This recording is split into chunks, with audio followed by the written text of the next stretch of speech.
Coming to you from Columbus, Ohio, it's your main girl. She's thick, hip, a thrill, and always real. It's Marnay. Hello, everybody, and welcome back to another episode of Let's Talk. As everybody knows, I'm your host, Marnay Gilmer. And first of all, I would like to apologize to all my fans who have been waiting. I'm really sorry about the inconvenience of the show, but I'm back at it, and you're back to see me weekly. Now, the last time we were here, I'm not sure I remember what exactly we talked about, but this week we're going to talk about a very important subject to me, which would be parenting. Now, I have a little interview that I'm going to show you guys, and then I'm going to talk a little about parenting and my parents. And with that being said, let's talk.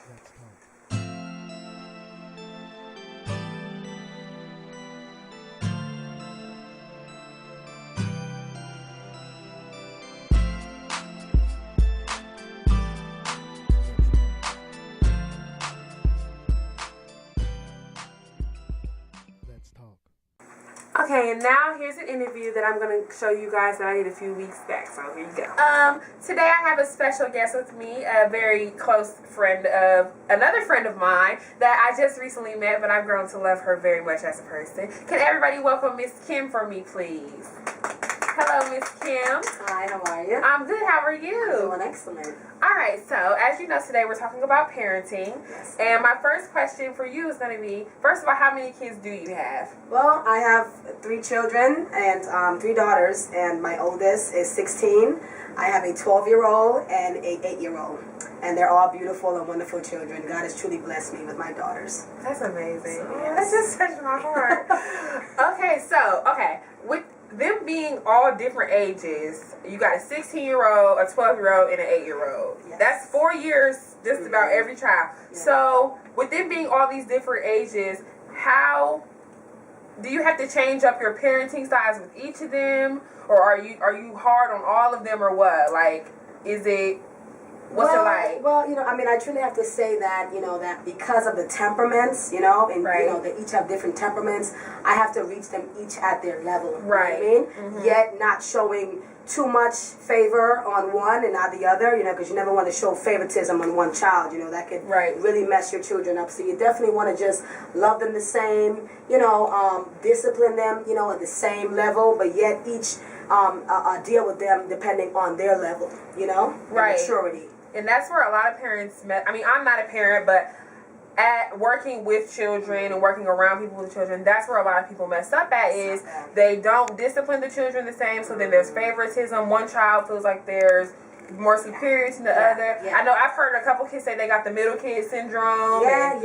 I just think that you should just be straight across the board with all your kids, and that would just make everything better. Absolutely. Now, my next question is going to be, as a single mother, what are the struggles that you face? Like, with it just being you, what kind of struggles do you face? Oh, man, well, struggles a few, is, one, the children, with liking a father, figure there, because, it definitely takes 2.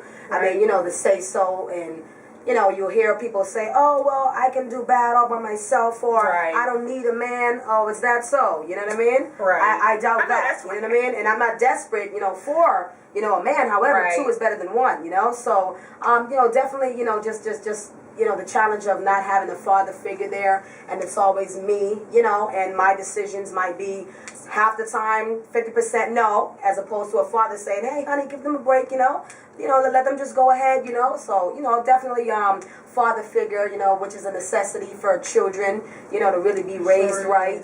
And, also, too, finances, definitely having a 2-parent, in the home definitely just makes it a little bit easier. Right. Challenges on trying to be 3 places at one time. Hey, I'm having a graduation over here at your daughter's school. Yeah, but your daughter's going to be receiving an award, and then my other daughter, she has to go somewhere else. So, Right. just you have to sort of try to be 2 people at one time, and challenges of wearing so many hats. Mom, got to be friend, not so much as friend as Right. respect That's level another friend, place where parents but mess up now, just, is being a friend. exactly. So a mother playing a father role, playing the authoritative, playing the, so yeah, those are some of the challenges, that I face as a single mom. It's not easy. It's not, and I applaud you for doing what you do. And shout out to my mama who is probably watching. You keep Shout doing out, what Mom. you do, girl. We Keep love doing you. what you do. Yes. And I'll be thank you, everybody. Thank Miss Kim for coming. I thank you so much for being here and sharing the truth. She was the truth, y'all. Y'all know she was. And we'll be right back.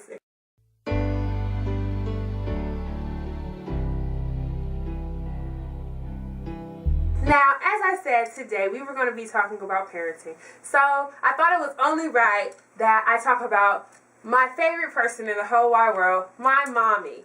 As you all can see, this is my twin. So shout out to my mama. Hey, mama, love you. The reason I want to talk about my mom is because growing up, I saw a lot of things as a child, me and my siblings, and I won't say we went through a lot of stuff, but my mom taught us to, basically, she made us into the strong people that we are, and I can always appreciate my mom for just being somebody to clown with, somebody to talk to.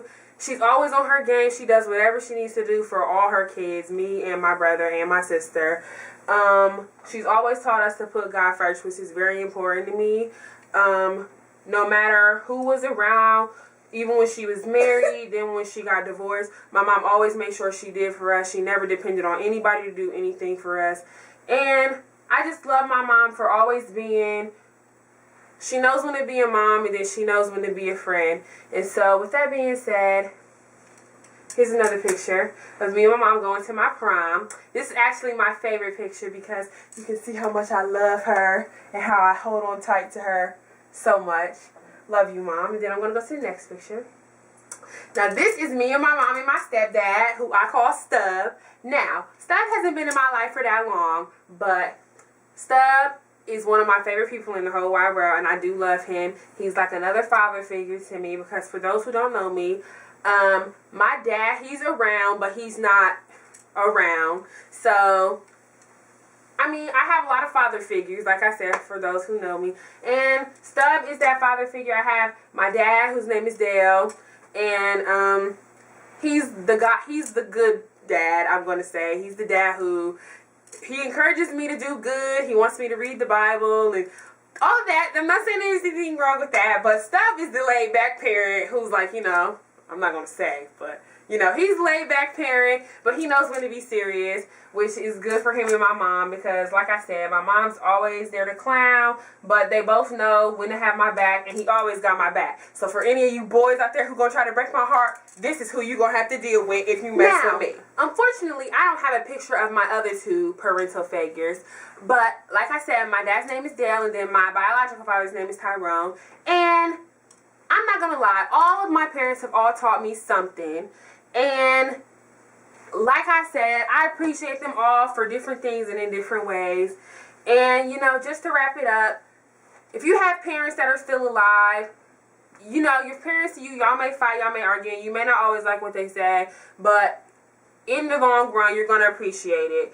And you should always respect your parents, love your parents, no matter how old you are, no matter how young you are, no matter how you feel, because usually they're not leading you in the wrong direction. So with that being said, I love my parents, and if you're out there, you better love your parents too.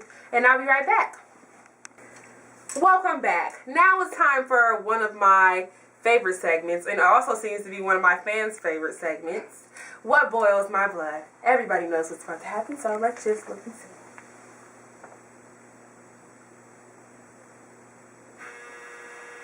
One thing that really boils my blood is, first of all, okay, now, I was always taught, if you can go out and party on Saturday night, get up on Sunday morning and take your behind to church. But for you to be twerking up on this man like this, with your shirt off, your shoes off, and the bottom of your feet dirty, you've been in the club for hours, first of all. And second of all, you have to be on the front row in your good Sunday suit. No. Okay, next.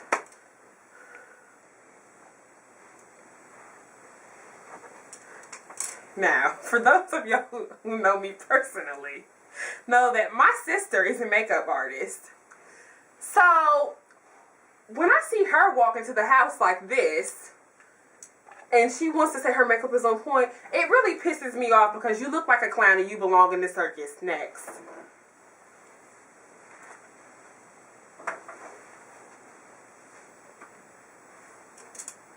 Why do people want to wait until they are 50 and 60 years old to be talking about it's time to settle down. You should have settled down 9 baby mamas ago. You was getting down with the get down, not thinking about what you was doing. Oh, well, that's all for What Boils My Blood, and I'll be right back. Well, welcome back to Let's Talk, and I'm going to wrap this thing up. I would like to thank everybody who's been waiting and watching and still being a faithful fan to me. And I will be back next week, so tune in to Let's Talk, subscribe, and tell all your friends to subscribe. I'm out.